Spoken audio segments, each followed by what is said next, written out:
Takiego ducha przedsiębiorczości również w tym budynku. Czuć to w klimacie Polski. Dzisiaj mamy słynną orkiestrę polską, Orkiestra, która mówi światowi, is telling the world on that wheat field, że tutaj, na tym polu, zbuduję swoje San Francisco, over that molehill, że tutaj, na tym leżysku zbuduję swój bank. Bound to America by close ties of history, of commerce, and of friendship. I said that Europe must finally overturn the bitter legacy of Yalta and remove the false boundaries and spheres of influence that divided this continent for too long. We have acted on this commitment. Poland, the United States, and our allies have agreed to extend NATO eastward and southward, bringing the peace and security of our alliance to the young democracies of Europe.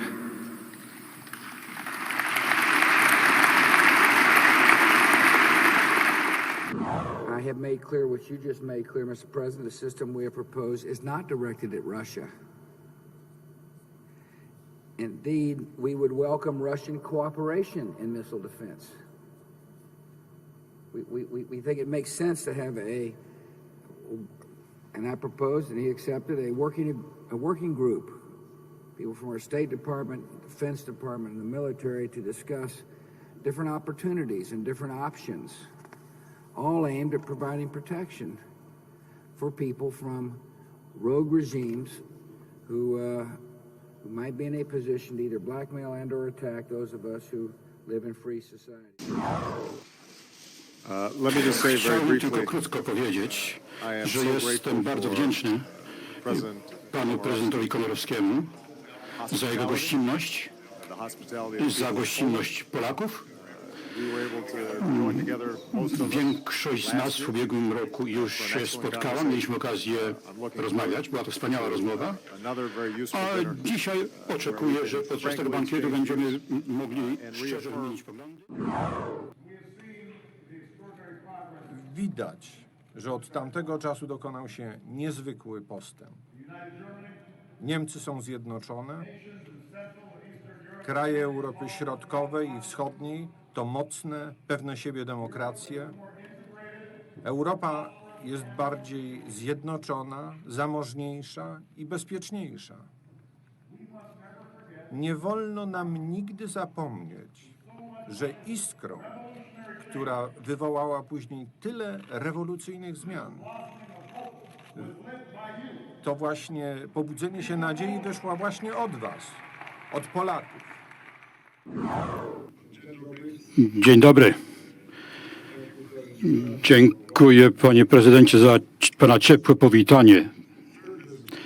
Jest to moja trzecia wizyta w Polsce w charakterze prezydenta. Mam bardzo ciepłe wspomnienia z mojej wizyty 2 lata temu, kiedy przemawiałem do Polaków na Placu Zamkowym w ramach uroczystości ćwierćwiecza polskiej wolności. Cieszę się, że jestem tu ponownie. Jak zawsze przywożę życzenia i wyrazy przyjaźni od narodu amerykańskiego, a w szczególności tych Amerykanów, którzy szczycą się polskim pochodzeniem. Wielu z nich mieszka w moim rodzinnym mieście w Chicago.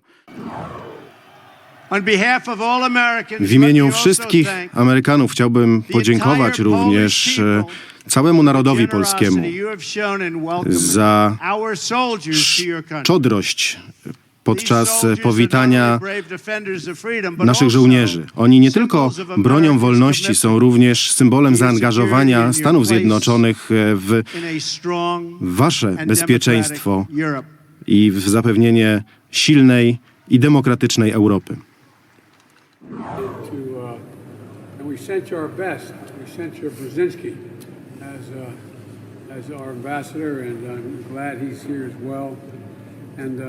You know,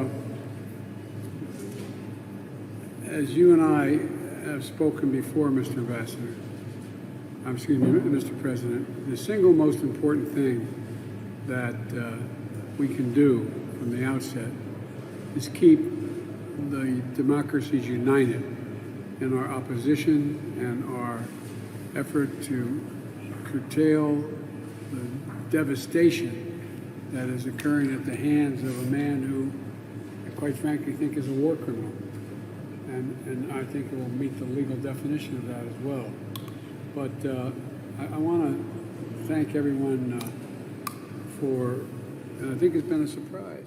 Russia invaded. It wasn't just Ukraine being tested.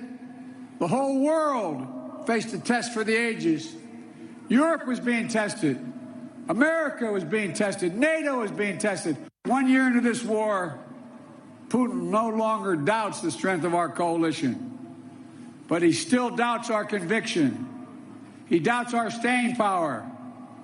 He doubts our continued support for Ukraine.